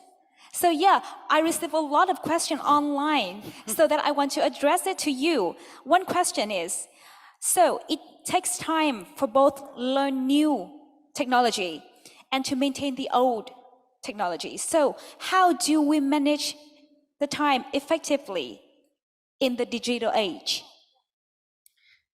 So, I think the transformation from the old to the new technology is a really important part of this. We heard a little about this actually both of the last talks, okay? In the first talk, we heard about why are we not using all of these new energy sources, because we have old energy sources and we have businesses built upon them. We heard about the problems. It's not the innovation in medicine as much as it is the implementation. So what we need to do is we need cultural and economic paths to get from one to the other. If we do not come up with these paths, that's why I'm so excited about the Center for Healthcare Marketplace Innovation, because that is showing us the economic motivation to get from one to the other, to get from the old technology to the new technology. Again, that needs to be data-driven. And I think, you know, we are going to need government supplements to move us away from old forms of energy to new forms of energy. There are human beings who have vested interests, who have jobs. We need economic pathways from one to the other. What we heard about is that it will actually be a lot less expensive when we get to sustainable energy. What we need is an economic path to get us over that hump and into the more stable economic equilibrium, which also happens to be the better equilibrium for the world. And I think that is the thing that we have to do and implement in the school and teach the students to do in the digital age with education. One more time, thank you so much for your sharing. And yeah, give it up for our professor, Jennifer Tua-Chase, with her sharing about education and especially the research in the digital age. And all the audience here, if you have a question, don't hesitate to send it to her so that he can answer all of your questions after this session. Thank you so much. And now it's time for us to come to the final speech from our professor, Amias Kebrib. Ladies and gentlemen, the world's most pressing issue includes global warming and food insecurity. The livestock industry provides high-quality, nutritious food. However, it also contributes to climate change, as in any other food production system. And this talk discusses the potential of the livestock industry to transition to net zero emissions, so that it can continue to provide nutritious food with no or limited emissions associated with it. And now, let's have a look with the short video about this topic, and let it welcome Professor Amias Kebrib. Using intelligent farming methods to provide animal nutrition and optimizing genetics. Production improvement is the most influential factor that farmers can control to reduce emissions and force profits positively.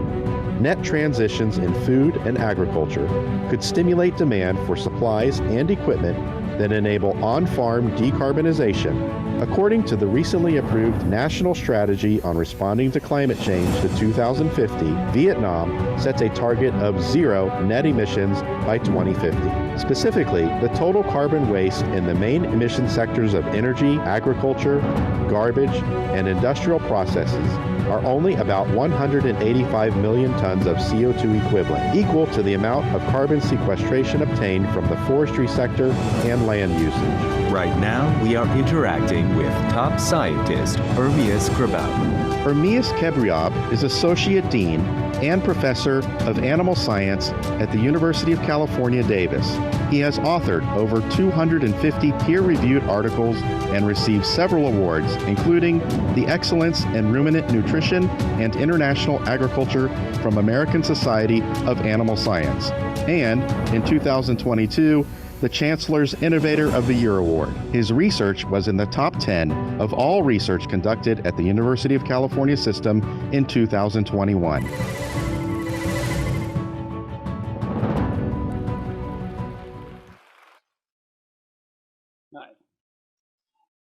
Thank you. I realize that I'm the last speaker, so I'll be very conscious of the time. So I'm going to take you to a different world, a world of agriculture. We can live without a lot of things, but the one thing that we cannot live without is food. And in the US, only 2% of the population feeds everybody. So 98% of the population are not engaged in food production. So there is a kind of a decoupling of where the food is coming from. So the question is, how are we doing it? Is it a sustainable way, or are we damaging the planet, or how are this food production happening in the US or around the world? How many of you have heard net zero emissions? So most of you have heard net zero emissions, and if you go to a website of any multinational food companies, Starbucks, McDonald's, Burger King, Nestle, they all have something to say, but we're going to get to net zero by 2050, by 2040, whatever it is. But what you don't find a lot of times is how to get there. How do we get to that net zero situation? And a lot of times you don't see that plan. At least there's not a strict and clear road plan to do that. So what I'm trying to do today is to see, at least for the livestock sector, how do we get there? And is it possible to get there? And what do we need in order to be able to get there? So Professor Jacobson said earlier about, he talked about the electricity-related emissions.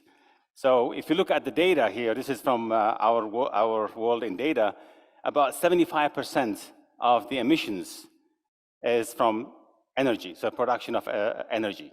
Agriculture, about 20%, so close to 20%. And if you break down the agriculture, you will see that the livestock and manure is quite substantial, and the agricultural crops and burning of crop materials and so on and so forth. So agriculture in general is about 20% contribution to the greenhouse gas emissions globally. But it doesn't give you the full picture, because if you go to the US and the UK, for example, agriculture is responsible for about 10%. If you go to New Zealand, it's about 48%, because in New Zealand they have more sheep and cattle than people, and a lot of the economy is based on the export. So it's a little bit skewed depending where you are. And in terms of the greenhouse gas emissions, the main ones in agriculture are methane, nitrous oxide, and carbon dioxide. So carbon dioxide is not that much. Mostly it is nitrous oxide and methane. And a lot of the methane comes from the enteric fermentation, which is the cows that's belching the methane, and also from the manure management. So a lot of the focus that has been happening, or the stuff that we've been working on, is on methane, particularly from the enteric fermentation. I'll tell you why in a little bit. But methane is not same as carbon dioxide. It lives in the atmosphere for about 12 years or so, and then it's oxidized, and you have oxidized with hydroxyl radicals, and it's transformed into carbon dioxide and water. So if we are able to reduce methane, it means that we actually gives us more time to be able to get our acts together to reduce the other gases as well. Because if you don't produce methane, if you stabilize the methane emissions now, you're producing the same every year, you basically have equilibrium. But if you start taking out methane now, in 10, 12 years, you will see the impact of actually reversing the impacts on climate. So that's one of the focus that happened in COP26 in Glasgow, was a lot of focus on methane to try to reduce that methane emissions. And when we come to livestock, where the methane comes from beef cattle, for example, almost all of it is belching, right? Because a lot of them are in pasture, so the other end, the manure is aerobic, so there's no methane coming from there. For dairy cattle, it's about 50-50, because a lot of the dairy, we collect the manure and put it in a lagoon, and that also produces methane emissions, right? And from swine, from pork production, again, we collect the manure, and we get emissions from the manure. From the emissions from the gut, it's not that much. Swine are very similar to people. They are simple stomached, so they don't really emit that much methane. So there are different ways to try to counteract this. How do we reduce this? How do we get a reduction in methane, a substantial reduction in methane? That's what we need. We need to have a substantial reduction in methane. And up to about 10 years ago, there hasn't been a way to reduce this substantially. What we've been doing is we're basically playing with the diets of the animals, so we can reduce something with the diet of the animals, but not that much. We're talking about 5 to 10%. Over the last 50 years, so this is a comparison between what happened 50 years ago and now in California for dairy production. So what has happened is that because of the improvements in crop production, we don't need as much inputs to produce our feed for animals. And similarly, because we produce so much more milk now, we have much less amount of methane coming out for 1 kilogram of milk. So to produce 1 kilogram of milk in 1960s, we needed about 2.1 kilograms of carbon dioxide equivalent. Now we needed about 1.1, 1.2 kilograms of carbon dioxide equivalent for 1 kilogram of milk. If I have to do this work again, it will probably come below 1 kilogram of carbon dioxide equivalent for 1 kilogram of milk. So there has been a big progress in terms of reducing the methane intensity. So the amount of methane is actually higher now than before because each animal is producing more. But for each kilogram of milk that we are producing, then we are using less input, so we have less amount of emissions associated with that as well. So conservatively, we think that there was about 45% reduction in methane intensity that happened in California, and it happened worldwide as well, more in some cases than others. And the other things that we've been doing, just changing a little bit of the diet. So in this case, what we're trying to do is, if we change the diets a little bit around the world, where do we get the best reductions? And this graph shows that in India, in China, and in South America, we will see a bigger reduction of emissions by changing the diet. But these changes are really not that great. It's about, as I say, about 5 to 10% reduction, and we need a lot more than that. So the last 5-6 years, things have changed quite dramatically.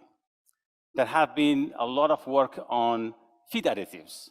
So feed additives are feed ingredients that are given to animals in a very small quantities, and they elicit a reduction of methane emissions in different ways.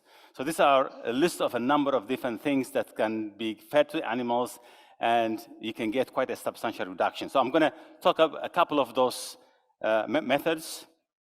One of them is microalgae, or seaweed. Some of you might have heard about seaweed, and the way it started is that scientists basically screen a lot of different things to see what works. And in that process in Australia, they found that one particular species of seaweed called Asparagopsis taxiformis reduced emissions almost completely in vitro. And when we looked at this and we looked at how it worked, we thought that it might actually work in real animals as well. So we wanted to try this in real animals.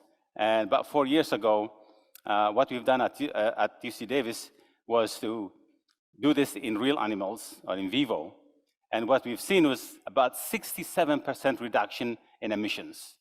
So that was the first time we've seen quite substantial reduction in methane emissions by giving them very small amounts. So in this case, we did the experiment between 0.5% to 1% of their intake. So animals, cows normally eat 25 kilograms per day.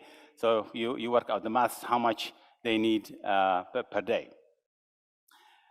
But there was a lot of questions about would the microbes be able to adapt to it, and for how long we'll be able to keep it. So we've done another test to see how long we can keep this. So over 5 months, we can see here that we can reduce methane emissions by up to 80% consistently for up to 5 months.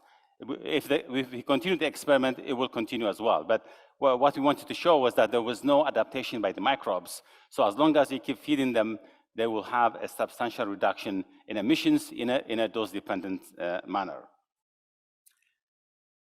And the other good news is that the animals were actually gaining more weight.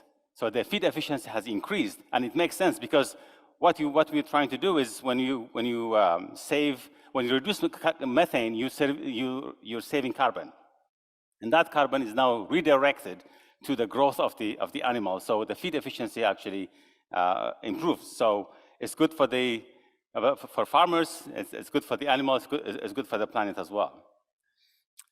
And what happens when you reduce methane emissions is that the animal will exhale a lot of hydrogen, because the reason that animals are producing methane is to get rid of hydrogen.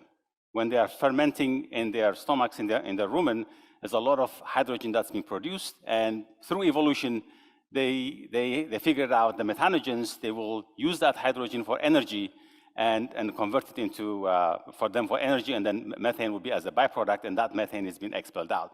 So now the animals are expelling the hydrogen instead. But you can actually use that hydrogen. If you give them a different type of bacteria, they can use that hydrogen so that you can even further improve the feed efficiency. So this is done only in the lab at the moment. We haven't done it in real animals. It may or it may not work, but this is still a very experimental stage. So what's happening now is that there is a lot of companies, startup companies around the world that are growing seaweed, they're trying to come up with products. There's one product in California called brominata, which actually been approved by the California Department of Food and Agriculture. So we can actually buy and use it in California legally. And there are others in Australia, in Sweden. So a number of those startup companies are coming up to try to commercialize this and make it into a product that people can use. Another compound that has been approved in the European Union, Australia, and Brazil, and Chile is called the 3-NOP or bovire. And this is an inhibitor. It inhibits the methanogenesis and cuts emissions by about 30%. Unfortunately, it's not approved in the US yet because the FDA regulations and all that is quite different from the way that the Europeans do it. And so in 2023, we will be able to see this coming online. They are building a new factory in Scotland at the moment. And so there will be a ramp up of this technology coming in. And so we can safely use this and reduce methane emissions by about 30% in this case.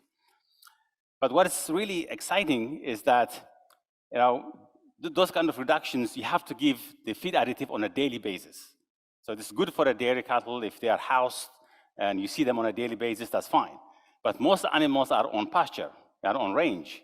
You don't see them on a daily basis. So this experiment was done giving the animals when they are young, so before they fully develop the rumen, for the first 14 weeks or so, and then stopping the feed additive, and then continue to measure it. And what happened was, up to a year, there was a reduction. After you stopped the treatment, there was still a reduction in the methane emissions.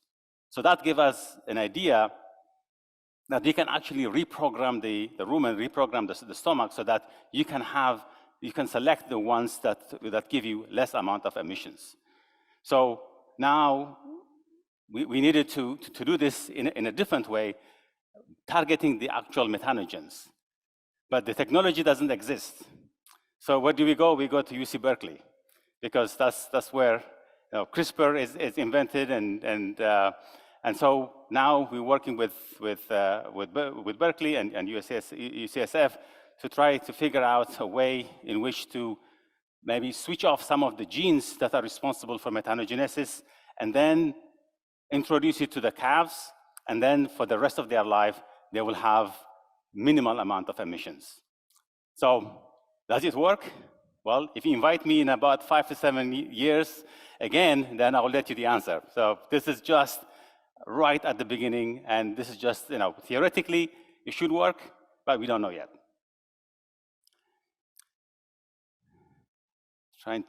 Right, so there are also other sort of natural kind of products, secondary plant compounds that are naturally sort of reducing methane as well. And these are very abundant in tropical countries. A lot of secondary compounds like tannins and phenolics and all that, things like lemongrass, which grows a lot in Vietnam and Thailand and other countries. They have actually shown to reduce emissions by about 33%. But we need to understand more about that. It's not consistent results, so we need to figure out exactly what's going on and at what levels of tannins and what levels of those phenolics we need in order to be able to reduce emissions, and so that we can give our cattle those type of additives and get a substantial reduction in emissions. So what I'm going with this is that, so now there is a global agreement to try to limit the amount of methane by 30% by 2030. The global methane pledge that was signed by the White House and the European Union last year, about 100 or so countries signed up to it. Now it's 150, about 150 countries signed up to it. And if everybody does what they say they were going to be doing, that will be a savings of about 0.2 degrees centigrade warming by 2050. So it is quite substantial. So the question is, can we do it?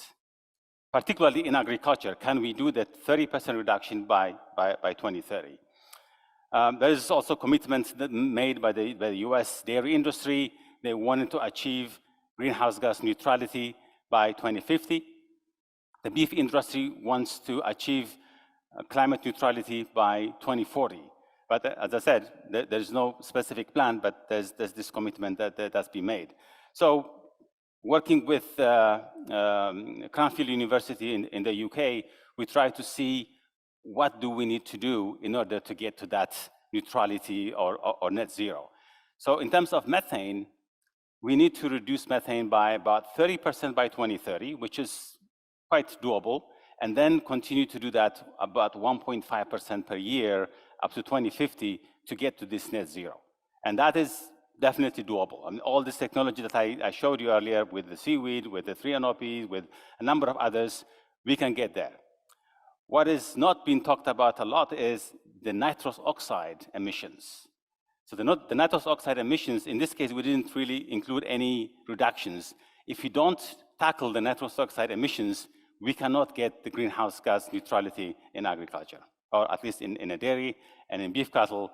We really need to tackle the nitrous oxide or the nitrogen that's coming out. So this simulation basically clearly shows us we can do it with methane, but we need to focus now on nitrogen as well. So just coming up to the end, how do we get there? Feed efficiency, about 0.5 to 0.8% per year. We've seen this consistently over the last 4 or 5 decades, so we expect to continue to do that. Feed additives, as I showed you, we can have a substantial reduction using feed additives. It could be between 2 to 12% when you do a life cycle assessment. So the 30 to 80 or 90% reductions is just for the enteric, but if you look at the whole life cycle assessment, it's going to be about 2 to 12%. And then for manure, California is building anaerobic digesters like crazy right now, and that's actually fueled by a different program, the low carbon fuel standards, and the cost of carbon is quite high, about $150 per ton of carbon. So that's what really incentivizing farmers to build anaerobic digesters, and you can cover the lagoons and get nitrate inhibitors as well. So we do have some methods, but we still need more technology in order to be able to get to a greenhouse gas or climate neutrality by 2050 in agriculture. I think that's one more thing also. This is mostly focused in high-income countries. In low-income countries, what we're trying to do is to put together a rush information software that was actually started here in Vietnam and making it global. Because the reason that a lot of the animals in high-income countries are efficient is because we can give them exactly what they need. So we know what the nutrient levels of the feeds are, what the requirement of the animals are. We put that together, and we get increasing productivity. That's exactly what we're trying to do in low-income countries as well. So the conclusion is that although the livestock industry has made really big changes over the last 50 years, there's a number of things that need to be done as well. There's a lot of commitments that have been made, but with no clear direction what to achieve that. Improving feed efficiency through genomic methods or other methods is continue to happen, and that will contribute to that. Well, the use of feed additives is going to happen. I mean, basically right now, there are 20, 30 different type of feed additives being tried, and this area is really expanding. So in the next 5 years or so, I would expect there will be a number of different feed additives that allows us to reduce emissions 30 to 50 to 60% easily. And manure management technologies are also coming up. So technology is really helping us to reduce methane emissions and reduce greenhouse gas emissions quite substantially, at least in the livestock sector. So thank you, and any questions, more than happy to do that. Thank you so much. Thank you so much, Professor Hermes Kebrib. You showed us a brand new idea and novel invention about the feed additives for the animals, so that can improve the productivity of the animals and at the same time can reducing the intensity of the emissions. So anyone here can have the questions with this kind of idea of the Professor Hermes Kebrib? Yes, please. Yeah, the girl over there. So, hi, Professor. I am Emily, and I am the junior at Vin University. I'm learning hospitality management. So, the hospitality management really use a lot of livestock products. So that's why the zero emissions is also what we are striving to achieve too. So thank you for sharing. And I know my question is a little bit off topic from your sharing, because I think that your sharing is about like how to cut the methane emission in the world. But I'm just thinking instead of cutting it, why not we recycling it? We farm it from the cow because there is gas shortage nowadays. So we can use methane as a kind of energy. And so I'm just wondering that, and is that possible? And what are some actions that have taken to put that into reality? That is my question. Yeah, so in terms of using the gases for energy, that's happening. So building anaerobic digesters in different scales. And Vietnam, for example, if you go to a lot of the countryside, you will see that people having few swine in the backyard, they have a smaller anaerobic digester that they will collect manure, and then they will collect gas from that, and then they burn that gas for cooking, or for different kind of things, depending how pure it is, because sometimes there's a lot of impurity, and so it smells and it's not that great. But yeah, a lot of the bigger anaerobic digesters that are being built around in California and elsewhere, they are used for energy generation.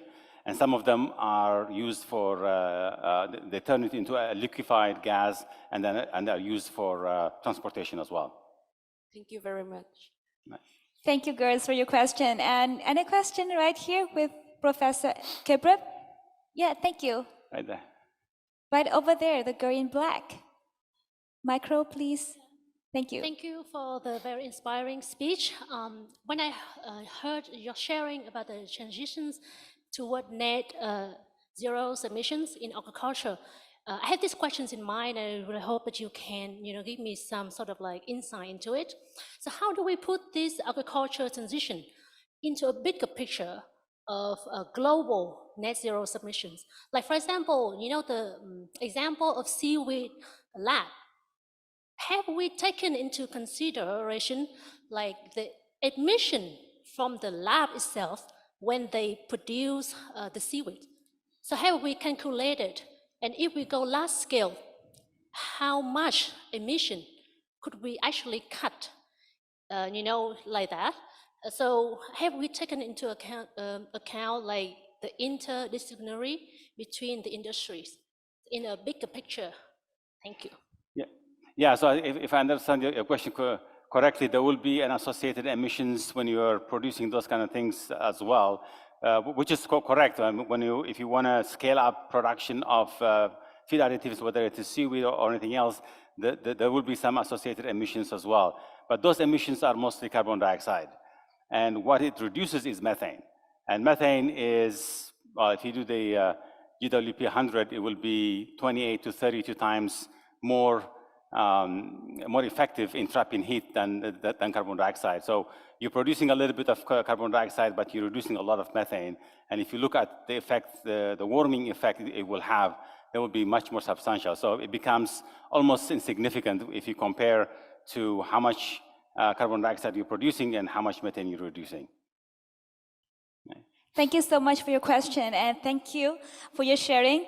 And this is my question. So the last message that you want to deliver to the audience today, and especially the Vietnamese farmers, because our country is an agricultural country. So how do you inspire us to responsible for the agriculture? Because no agriculture, no food, and no life, right? Exactly. Exactly. Yes, absolutely. I think agriculture is central. I think without agriculture, without food, we cannot survive. But we have to do it in a sustainable manner. And there are solutions, there are technological solutions that are helping us to become more sustainable. Thank you so much one more time. Please give it up for our Professor Emias Kebrib for your sharing and your passion with agriculture to be here with us. And one more time, thank you so much for all of our beloved scientists and beloved audience. Together, we innovate today and create tomorrow. Thank you one more time. And don't forget to watch VinFuture Prize Awards ceremony on December 20. And now, goodbye and see you soon. We love you all. Thank you.